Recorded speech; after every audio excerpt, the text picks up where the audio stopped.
Hello everyone. आज हम अपनी पाठ्य पुस्तक रिमझिम से क्लास 4 का पाठ 9 पढ़ेंगे, स्वतंत्रता की ओर। तो चलिए पहले हम पाठ पढ़ लेते हैं। धनी को पता था कि आश्रम में कोई बड़ी योजना बन रही है, पर उसे कोई कुछ न बताता।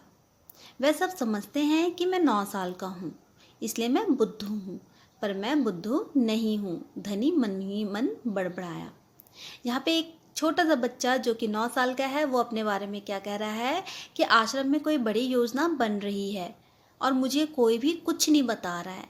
और क्यों नहीं बता रहे हैं मुझे? क्योंकि मैं सिर्फ 9 साल का बच्चा हूँ और सब लोग मुझे बुद्धू समझते हैं, लेकिन मैं बुद्धू नहीं हूँ। ऐसा धनी मन ही मन बड़बड़ा रहा था।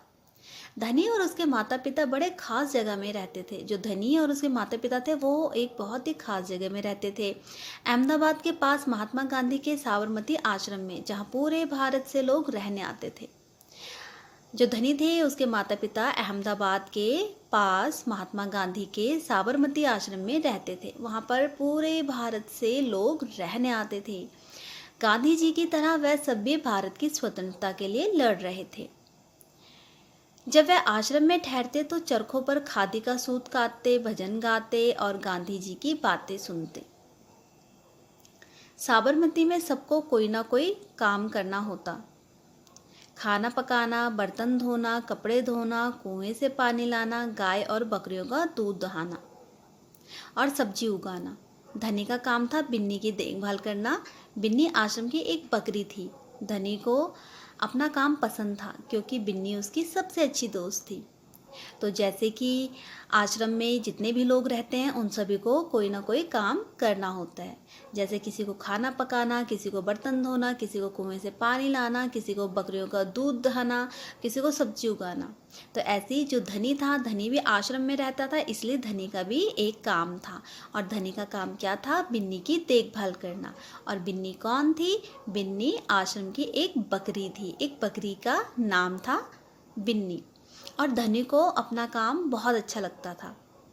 धनी का काम क्या था? बिन्नी की देखभाल करना। और धनी को अपना काम बहुत अच्छा लगता था। क्यों? क्योंकि बिन्नी उसकी सबसे अच्छी दोस्त थी। धनी को उससे बातें करना अच्छा लगता था। उस दिन सुबह धनी बिन्नी को हरी घास खिलाकर उसके बर्तन में पानी डालते हुए बोला, कोई बात जरूर है बिन्नी। वह सब गांधी जी के कमरे में बैठकर बातें करते हैं। कोई योजना बनाई जा रही है, मैं सब समझता हूँ। तो जो धनी था वो अपने दोस्त बिन्नी से क्या कहता है कि कोई बात तो ज़रूर है बिन्नी। जो आश्रम में जितने भी लोग हैं वो सब गांधी जी के कमरे में बैठकर बातें करते हैं। कोई योजना बनाई जा रही है, मैं सब समझता हूँ। बिन्नी ने घास चबाते हुए सिर हिलाया, जैसे कि धनी की बात समझ रही हूँ। तो जो बकरी का बच्चा था वो घास खाते हुए ऐसे अपना सिर हिला रही थी और उसे ऐसा लग रहा था जैसे कि वो सब समझ रही हो। धनी को भूख लगी। कुदकती फांदती बिन्नी को लेकर वह रसोई घर की तरफ चला। तो जैसे ही वह धनी की बात समझ रही थी, धनी को भूख लगी और कुदकती फांदती बिन्नी को लेकर वह रसोई घर की तरफ चला। उसकी माँ चूल्हा फूंक रही थी और कमरे में धुआं भर रहा था। जो धनी था उसकी मम्मी, उसकी जो माँ थी, वो चूल्हे में फूंक मार रही थी और धुएं से पूरा कमरा भर गया था। अम्मा, क्या गांधी जी कहीं जा रहे हैं? उसने पूछा। जो धनी था उसने अपने माँ से पूछा कि अम्मा, क्या गांधी जी कहीं जा रहे हैं? खांसते हुए माँ बोली, वह सब यात्रा पर जा रहे हैं। तो जो धनी की माँ थी वो थोड़ा खांसते हुए क्या बोली धनी से कि वह सब यात्रा पर जा रहे हैं। यात्रा? कहाँ जा रहे हैं? धनी ने सवाल किया। जो धनी था उसने अपनी माँ से कहा कि यात्रा? कहाँ जा रहे हैं? समुद्र के पास कहीं। अब सवाल पूछना बंद करो और जाओ यहाँ से धनी। तो जो धनी की जो माँ थी वो धनी को कहते कहते रुक जाती है कि समुद्र के पास कहीं। अब ऐसे करो, तुम सवाल पूछना बंद करो और यहाँ से जाओ। अम्मा ज़रा गुस्से में बोली, पहले मुझे खाना पकाने दो। जो अम्मा थी उसने ये सारी बातें थोड़ी गुस्से में बोली कि अब तुम यहाँ से जाओ, पहले मुझे खाना पकाने दो।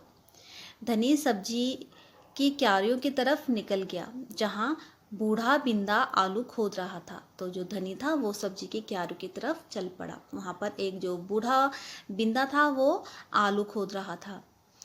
बिंदा चाचा धनी उसके पास बैठ गया। तो जो बिंदा चाचा था और धनी उनके पास जाकर बैठ गया।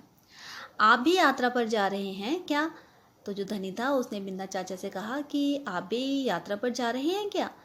बिंदा ने सिर हिलाकर मना किया। उसके कुछ बोलने से पहले धनी ने उतावले होकर पूछा, कौन जा रहे हैं, कहाँ जा रहे हैं, क्या हो रहा है? तो धनी ने फटाफट, वो जो बिंदा चाचा थे उनसे फटाफट से उसने दो तीन सवाल इकट्ठे पूछ लिया कि कौन जा रहे हैं, कहाँ जा रहे हैं, क्या हो रहा है। बिंदा ने खोदना रोक दिया और कहा, तुम्हारे सब सवालों के जवाब दूंगा, पर पहले इस बकरी को बांधो, मेरा सारा पालक चबा रही है। तो जो बिंदा चाचा थे उसने धनी को क्या कहा कि मैं तुम्हारे सारे सवाल का जवाब दूंगा, लेकिन सबसे पहले तुम इस बकरी को बांधो, इस बकरी ने मेरे सारे पालक चबा दिए हैं। धनी बिन्नी को खींचकर ले गया और पास के नींबू के पेड़ से बांध दिया। जो धनी था उसने बिन्नी को एक नींबू के पेड़ के नीचे बांध दिया। फिर बिंदा ने उसे यात्रा के बारे में बताया। गांधी जी और उसके कुछ साथी गुजरात में पैदल चलते हुए दांडी नाम की जगह पर समुद्र के पास पहुंचेंगे।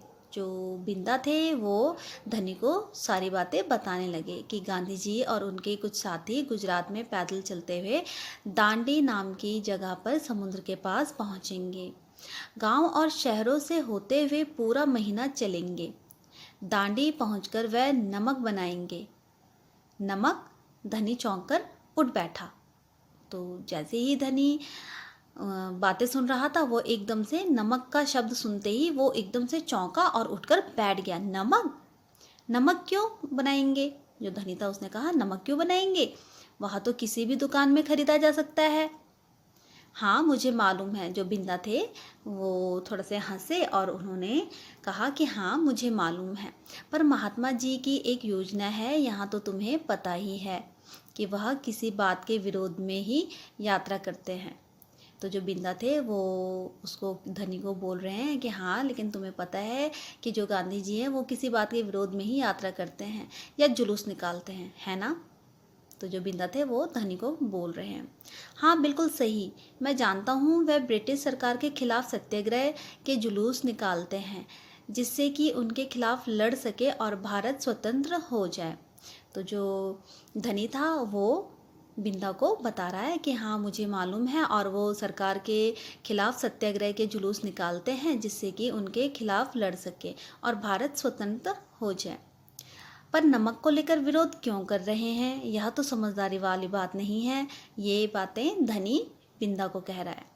बिल्कुल धनी, क्या तुम्हें पता है कि हमें नमक पर कर देना पड़ता है? तो जो बिंदा थे वो धनी को क्या कह रहे हैं कि हाँ बिल्कुल सही है, लेकिन क्या तुम्हें पता है कि हमें नमक पर कर देना पड़ता है? अच्छा, धनी हैरान रह गया। तो जो धनी था वो बिंदा की बातें सुनकर हैरान रह गया और वो कहता है, अच्छा, नमक की ज़रूरत सभी को है, इसका मतलब है कि हर भारतवासी गरीब से गरीब भी यह कर देता है। बिंदा चाचा ने आगे समझाया। लेकिन यहाँ तो सरासर अन्याय है। धनी की आंखों में गुस्सा था। तो ये सारी बातें सुनकर धनी की आंखों में बहुत सारा गुस्सा था और धनी गुस्से में कहता है, लेकिन ये तो सरासर अन्याय है। हाँ यह अन्याय है, इतना ही नहीं, भारतीय लोगों को नमक बनाने की मनाही है। महात्मा जी ने ब्रिटिश सरकार को कर हटाने को कहा, पर उन्होंने यह बात ठुकरा दी। तो जो बिंदा थे, बिंदा कहते हैं कि हाँ ये बात बिल्कुल सही है, लेकिन जो भारतीय लोग हैं उनको नमक बनाने की मनाही है। जो महात्मा जी हैं, महात्मा जी ने ब्रिटिश सरकार को कर हटाने को कहा, पर उन्होंने यह बात ठुकरा दी। इसलिए उन्होंने निश्चय किया है कि वह दांडी चल कर जाएंगे और समुद्र के पानी से नमक बनाएंगे। तो धनी बिंदा की सारी बातें सुन रहा था। 1 महीने तक पैदल चलेंगे, धनी सोचकर परेशान हो रहा था। गांधी जी तो थक जाएंगे, वह दांडी बस या ट्रेन से क्यों नहीं जा सकते हैं? जो धनी था वो बिंदा को कह रहे हैं कि जो गांधी जी हैं वो तो थक जाएंगे, वो पैदल क्यों जाएंगे, वो किसी बस या ट्रेन से क्यों नहीं जा सकते हैं?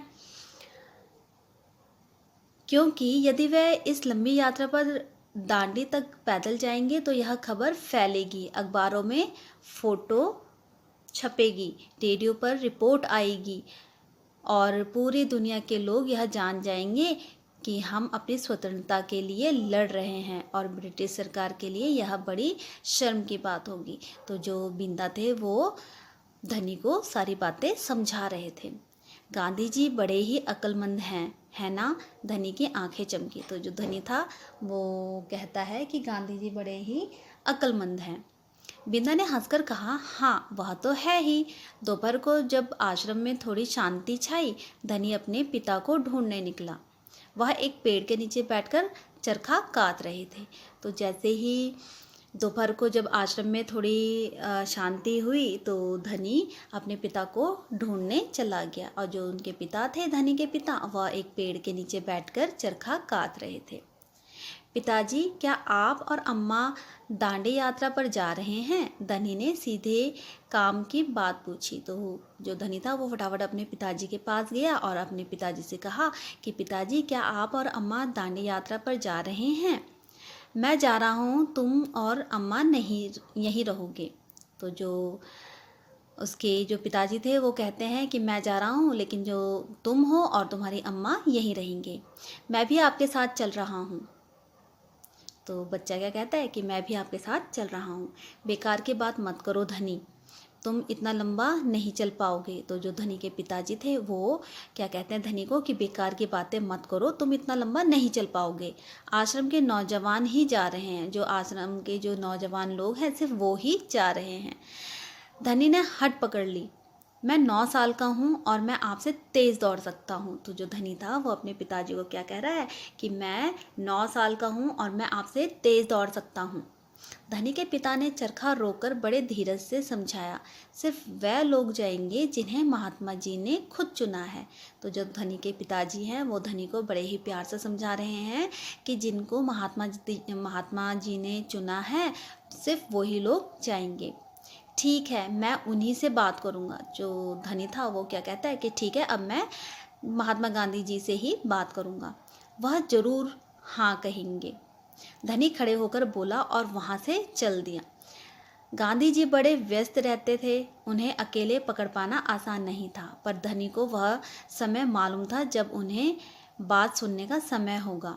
तो जो धनी था वो उसको पता था कि गांधी जी कब बात कर सकते हैं मुझसे, तो उसको वो समय मालूम था और वो फटाफट से वहाँ से चला गया।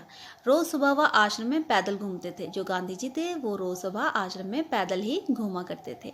अगले दिन जैसे ही सूरज निकला, धनी बिस्तर छोड़कर गांधी जी को ढूंढने निकला। वह गौशाला में गायों को देख रहे थे। तो जैसे अगले ही दिन सूरज निकला तो धनी जो था वो फटाफट से अपना बिस्तर छोड़कर निकल पड़ा और उसने देखा गांधी जी को इधर उधर ढूंढने की कोशिश की। और गांधी जी कहाँ पे थे? गांधी जी गौशाला में गायों को देख रहे थे। फिर वह सब्जी के बगीचे में मटर और बंद गोभी देखते हुए बिंदा से बात करने लगे। धनी और बिन्नी लगातार उनके पीछे पीछे चल रहे थे। अंत में गांधी जी ने अपनी झोपड़ी की ओर चले बरामदे में चरखे के पास बैठकर उन्हें धनी को पुकारा, यहाँ आओ बेटा। तो जैसे ही गांधी जी पहले अपने क्यारी में गए, फिर वो सब्जी के बगीचे में गए और फिर अंत में वो अपनी झोपड़ी में अपने चरखे के सामने बैठकर धनी को उन्होंने पुकारा कि यहाँ आओ बेटा। धनी दौड़कर उनके पास पहुँचा। बिन्नी भी साथ में कूदती हुई आई। तुम्हारा क्या नाम है बेटा? धनी बापू। तो जो महात्मा गांधी थे उन्होंने धनी से पूछा कि तुम्हारा क्या नाम है, और धनी कहता है कि मेरा नाम धनी है। और यहाँ तुम्हारी बकरी? तो जो गांधी जी है वो कहते हैं और ये जो है ये तुम्हारी बकरी है? जी हाँ, यह मेरी दोस्त बिन्नी है। तो जो धनी है वो कहता है जी हाँ, ये मेरी दोस्त है बिन्नी, इसका दूध आप रोज़ सुबह पीते हैं। धनी गर्व से मुस्कुराया, मैं इसकी देखभाल करता हूँ। तो जो धनी था वो बताता है कि आप रोज़ सुबह जिस बकरी का दूध पीते हैं वो यही बकरी है और ये बकरी मेरी दोस्त है। तो बहुत अच्छा, गांधी जी ने हाथ हिलाकर कहा। तो जो गांधी जी थे वो धनी की बातें सुन रहे थे और उन्होंने कहा कि बहुत ही अच्छा है। अब यह बताओ धनी कि तुम और बिन्नी सुबह से मेरे पीछे क्यों घूम रहे हो? तो जो गांधी जी थे उन्होंने कहा कि अब तुम ये बताओ कि तुम सुबह से मेरे पीछे क्यों घूम रहे हो? धनी कहता है मैं आपसे कुछ पूछना चाहता था। धनी थोड़ा घबराया। जो धनी था वो थोड़ा घबराते हुए कहता है कि मैं आपसे कुछ पूछना चाहता था, क्या मैं आपके साथ दांडी चल सकता हूँ? जो धनी था वो गांधी जी से पूछ रहा है, बापूजी से बोल रहा है कि क्या मैं आपके साथ दांडी चल सकता हूँ? हिम्मत करके उसने कह डाला। जो धनी था उसने बहुत ही हिम्मत करके गांधी जी से कह दिया। गांधी जी मुस्कुराए, तुम अभी छोटे हो बेटा, दांडी तो बहुत दूर है, सिर्फ तुम्हारे पिता जैसे नौजवान ही मेरे साथ चल पाएंगे। तो गांधी जी धनी को मना कर देते हैं और कहते हैं कि तुम अभी बहुत छोटे हो और तुम इतनी दूर पैदल नहीं चल पाओगे, जैसे तुम्हारे पिता हैं नौजवान, सिर्फ वो ही लोग मेरे साथ चल पाएंगे। पर आप तो नौजवान नहीं हैं, धनी बोला, आप नहीं थक जाएंगे? जो धनी था वो बापूजी से क्या कहते हैं कि लेकिन आप तो नौजवान नहीं हो, आप पैदल जाके आप थक नहीं जाओगे? मैं बहुत अच्छे से चलता हूँ, गांधी जी ने कहा। गांधी जी ने धनी को कहा, मैं बहुत ही अच्छे से चलता हूँ।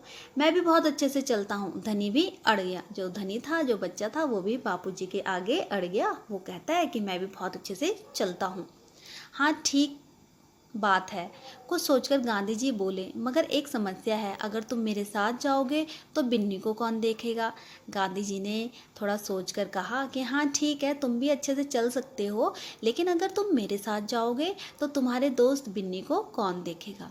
इतना चलने के बाद मैं तो कमज़ोर हो जाऊंगा, इसलिए जब मैं वापस आऊँगा तो मुझे खूब सारा दूध पीना पड़ेगा, जिससे कि मेरी ताकत लौट आए। तो जो गांधी जी हैं वो धनी को समझाने की कोशिश कर रहे हैं। यह बात तो ठीक है, बिन्नी तभी खाती है जब मैं उसे खिलाता हूँ। तो जो धनी था वो गांधी जी की बातों से सहमत होकर कहता है, यह बात तो ठीक है, बिन्नी तो तभी खाती है जब मैं उसे खिलाता हूँ। धनी ने प्यार से बिन्नी का सिर सहलाया और सिर्फ मैं जानता हूँ कि इसे क्या पसंद है। तो धनी कहता है, और मैं जानता हूँ कि ये जो बिन्नी है इसको क्या पसंद है। बिल्कुल सही, तो क्या तुम आश्रम में रहकर मेरे लिए बिन्नी की देखभाल करोगी? गांधी जी प्यार से बोले। तो गांधी जी धनी को कहते हैं, बिल्कुल सही, तो क्या अब तुम आश्रम में रहकर मेरे लिए बिन्नी की देखभाल करोगे? जी हाँ करूँगा, धनी बोला। तो जो धनी था वो बोला, जी हाँ करूँगा, बिन्नी और मैं आपका इंतज़ार करेंगे। जो धनी था वो बापूजी को कहता है कि हाँ जी हाँ, मैं बिल्कुल करूँगा और मैं और धनी आपका इंतज़ार करेंगे। तो अब हम आते हैं इसके प्रश्नोत्तर पर। प्यारे बापू, इस कहानी को पढ़कर तुम्हें बापू के बारे में कई बातें पता चली, उनमें से कोई 3 बातें यहाँ लिखो। तो हम इनमें से 3 बातें लिखते हैं। पहला हम लिखते हैं, वह स्वतंत्रता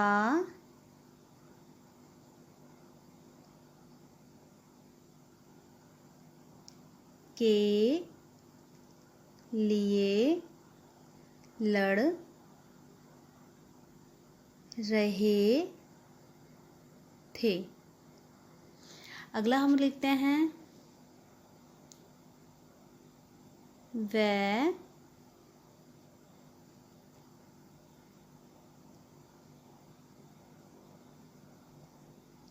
चरखे पर सूत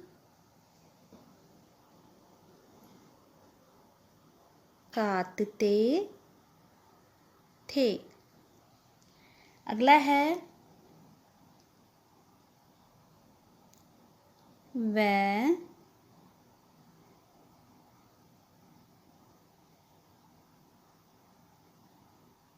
अन्याय का विरोध करते थे। ठीक है, तो ये 3 बातें हमने गांधी जी के बारे में लिख दी हैं। अगला आते हैं चूल्हा। धनी की माँ चूल्हा फूंक रही थी। धनी की माँ खाना पकाने के लिए चूल्हे का इस्तेमाल करती थी। नीचे कुछ चित्र बने हैं, उनके नाम पता करो और लिखो। तो हमें यहाँ पर कुछ चित्र दिखाई दे रहे हैं, तो हम इन चित्रों के नाम लिखते हैं। पहला है यहाँ पर स्टोव,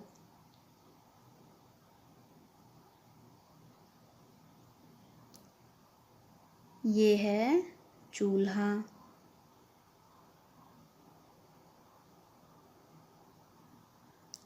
इसे कहते हैं हम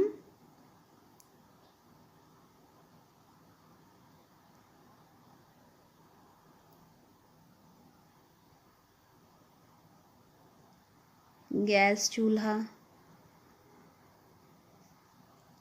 और ये है भट्टी। तो इन चित्रों के हमने नाम लिख दिए हैं। पहला है स्टोव, दूसरा चूल्हा, तीसरा गैस चूल्हा और चौथा है भट्टी। अगला है, इनमें कौन कौन से ईंधन का इस्तेमाल किया जाता है। अब इन जो चित्रों के हमने नाम लिखे हैं, अब हमने लिखना है कि इनमें कौन कौन से ईंधन का इस्तेमाल किया जाता है। तो जो स्टोव था, इसमें हम लिखते हैं मिट्टी का तेल। ठीक है, स्टोव में मिट्टी का तेल का इस्तेमाल किया जाता है। चूल्हे में है लकड़ी का, और ये जो गैस चूल्हा है इसमें है LPG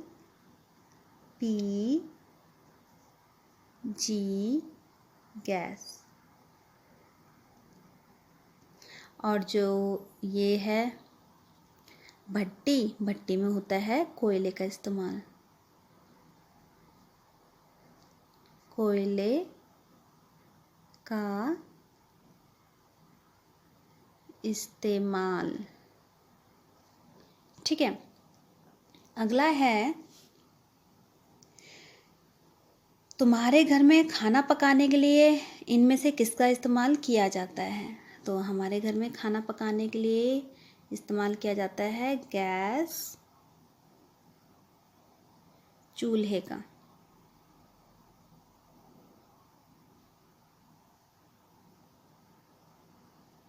ठीक है, फिर आते हैं अगले पेज पर, आगे की कहानी। गांधी जी ने धनी से कहा, क्या तुम आश्रम में ही रहकर मेरे लिए बिन्नी की देखभाल करोगे। धनी ने गांधी जी की बात मान ली। जब गांधी जी दांडी यात्रा से लौटे होंगे तब आश्रम में क्या क्या हुआ होगा। आगे की कहानी सोचकर लिखो। तो हम इसमें लिखते हैं, जब गांधी जी दांडी यात्रा से लौटे होंगे तब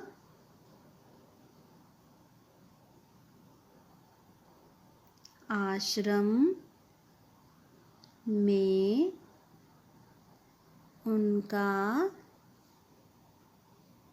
भव्य स्वागत हुआ।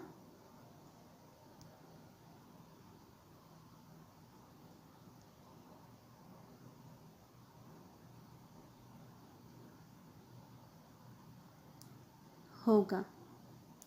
ठीक है, अगला है कहानी से। धनी ने गांधी जी से सुबह के समय बात करना क्यों ठीक समझा होगा। हम लिखते हैं, क्योंकि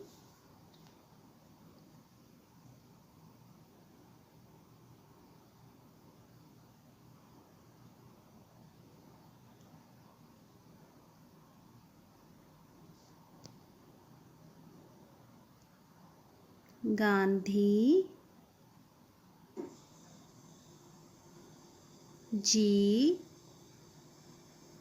रोज सुबह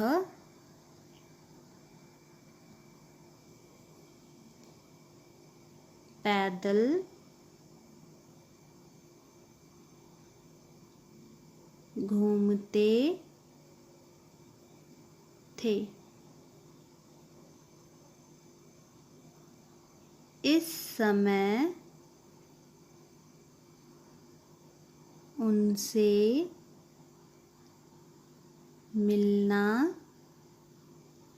आसान था। ठीक है, प्रश्न है, धनी ने गांधी जी से सुबह के समय बात करना क्यों ठीक समझा होगा? हमारा उत्तर है क्योंकि गांधी जी रोज़ सुबह पैदल घूमते थे, इस समय उनसे मिलना आसान था। ठीक है। अगला है, धनी बिन्नी की देखभाल कैसे करता था?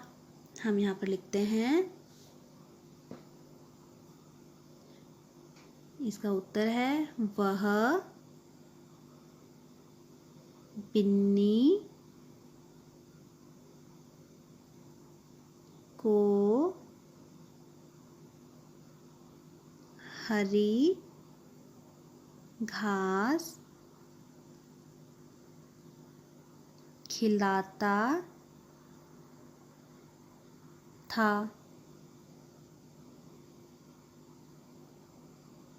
उसे घुमाता था और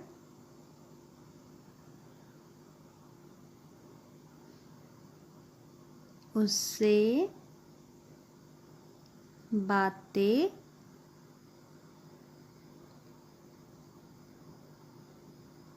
करता था।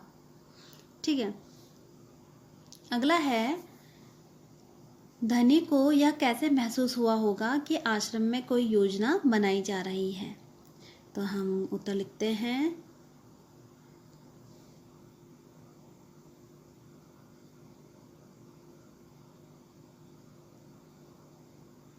गांधी जी के कमरे में लोगों को गंभीर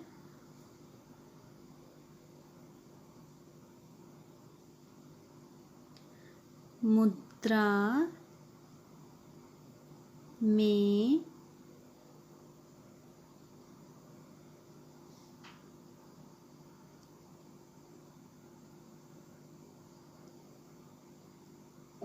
बातें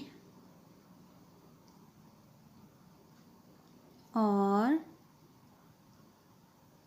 सलाह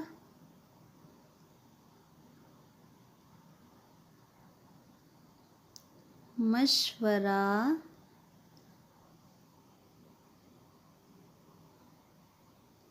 करते देख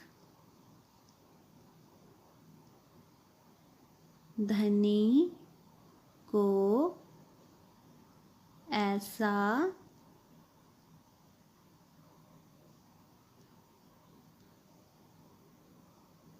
महसूस हुआ होगा। ठीक है। अगला है, कहानी और तुम। धनी यात्रा पर जाने के लिए उत्सुक क्यों था? अगर तुम धनी की जगह होते तो क्या तुम यात्रा पर जाने की जिद करते और क्यों? चलो, तो पहले हम लिखते हैं,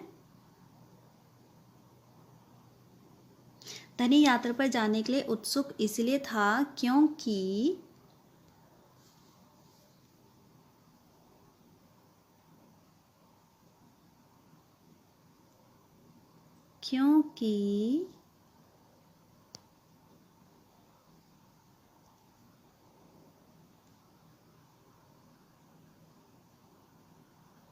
वह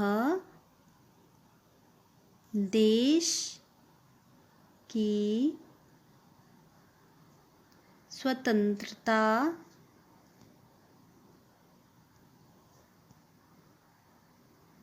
की लड़ाई में भाग लेना चाहता था। ठीक है। अगला है,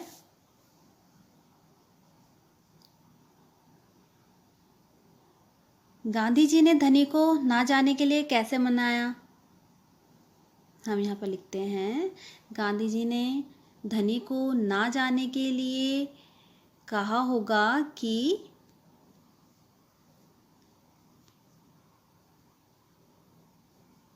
गांधी जी ने कहा कि वह बिन्नी की देख भाल करे,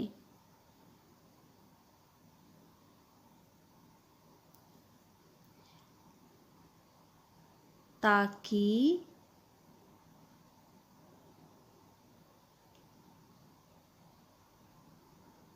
डांडी से लौटकर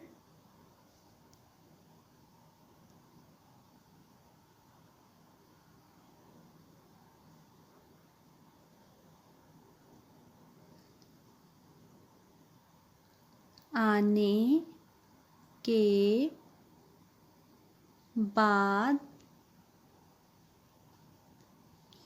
वह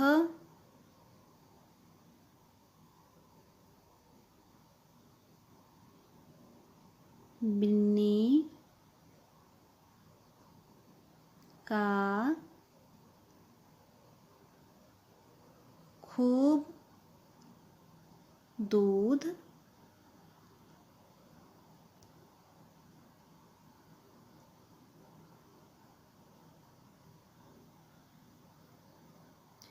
पीकर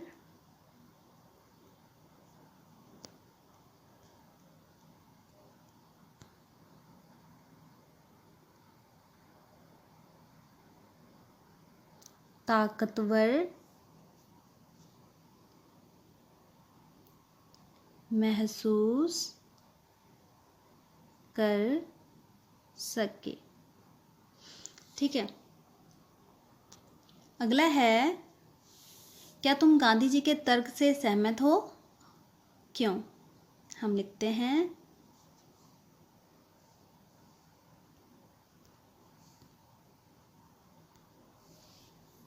हाँ, हम गांधी जी के तर्क से सहमत हैं, क्योंकि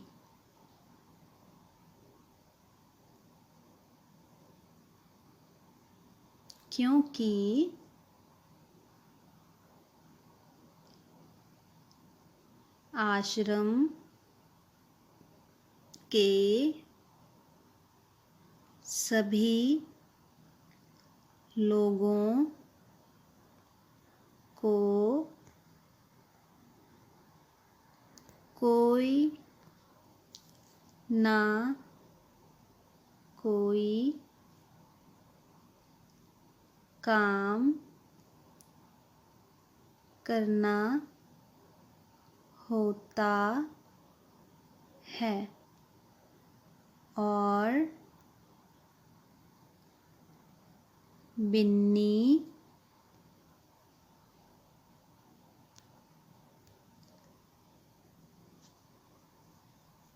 की देखभाल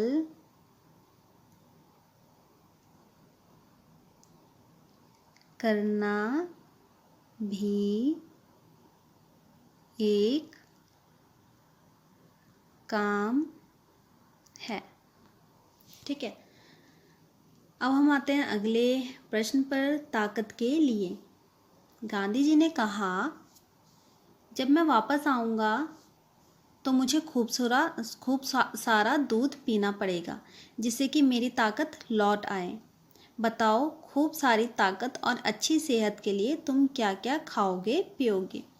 तो अब हम यहाँ पर हमें कुछ चीज़ें बताई गई हैं, तो इसमें हम सही का निशान लगाते हैं कि हमें अपनी ताकत के लिए खूब सारी चीज़ क्या खाना होगा।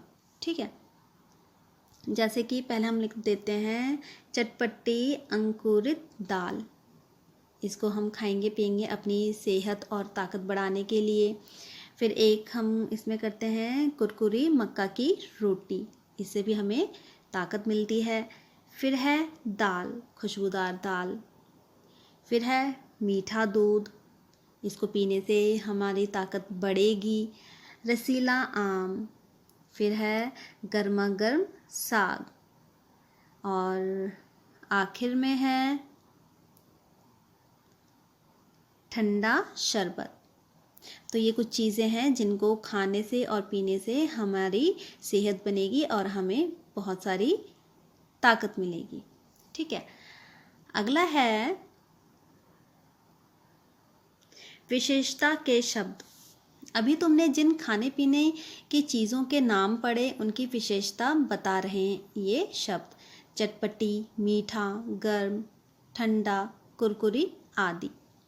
नीचे लिखी चीज़ों की विशेषता बताने वाले शब्द सोचकर लिखो। तो जैसे है हलवा, तो हम इसमें लिखते हैं मीठा। फिर अगला है पेड़, हम इसे लिखते हैं हरा पेड़। फिर है नमक, हम यहाँ पे लिखते हैं सफ़ेद।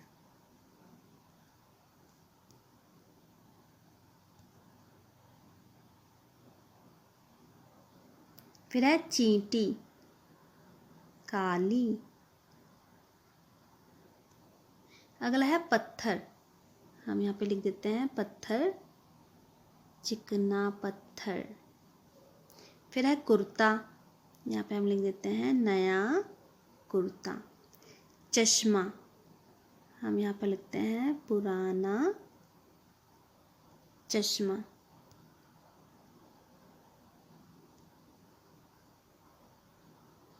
फिर है झंडा, यहाँ पर हम लिख देते हैं लाल झंडा। ठीक है, अगला है चांद की बिंदी। नीचे लिखे शब्दों में सही जगह पर बिंदी या चंद्रबिंदु लगाओ। जैसे यहाँ पे कुछ शब्द दिए हुए हैं, इनमें हमने या तो ये बिंदु लगाना है या चंद्रबिंदु लगाना है, तो हम इनमें लगा देते हैं इन शब्दों में। धुआं, इसमें हम चंद्रबिंदु लगाएंगे। कुआं, इसमें भी हम चंद्रबिंदु लगाएंगे। फिर फूंक, फ के ऊपर चंद्रबिंदु, कहाँ के ऊपर चंद्रबिंदु। स्वतंत्र के त के ऊपर हम बिंदी लगाएंगे। बांध के ऊपर चंद्रबिंदु, माँ के ऊपर चंद्रबिंदु, गांव के ऊपर चंद्रबिंदु। बंद गोभी, ब के ऊपर हम बिंदी लगाएंगे। इंतज़ार, ई के ऊपर हम बिंदी लगाएंगे। पसंद, स के ऊपर हम बिंदी लगाएंगे। तो ये हमने बिंदी और चंद्रबिंदु शब्दों में लगा दिए हैं। अगला है किसकी जिम्मेदारी। धनी को पिन्नी की देखभाल करने की जिम्मेदारी दी गई थी। इनकी क्या क्या जिम्मेदारियां थी, अब यहाँ पर लिखते हैं। जैसे कि माँ है, माँ की क्या जिम्मेदारी होगी, हम यहाँ लिखते हैं माँ की जिम्मेदारी थी आश्रम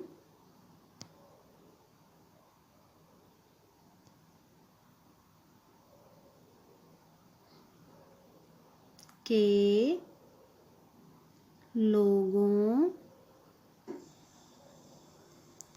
के लिए खाना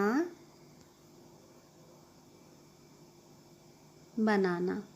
जो माँ थी, माँ की जिम्मेदारी थी कि आश्रम के लोगों के लिए खाना बनाना था। ठीक है, फिर है पिता।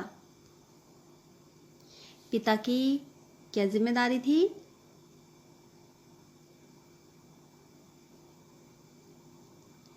चरखा काट कर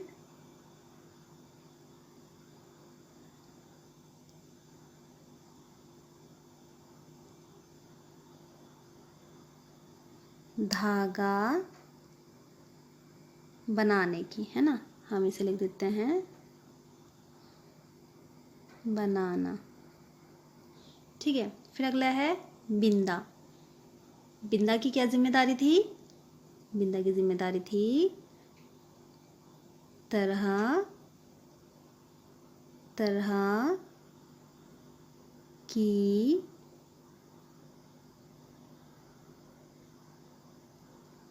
सब्जियां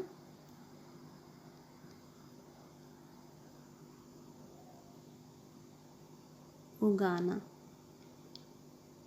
ठीक है, तो बिंदा की जिम्मेदारी थी तरह तरह की सब्जियां उगाना। तो हमारा पाठ यहीं पे ख़त्म होता है। पाठ का नाम था स्वतंत्रता की ओर। Thank you.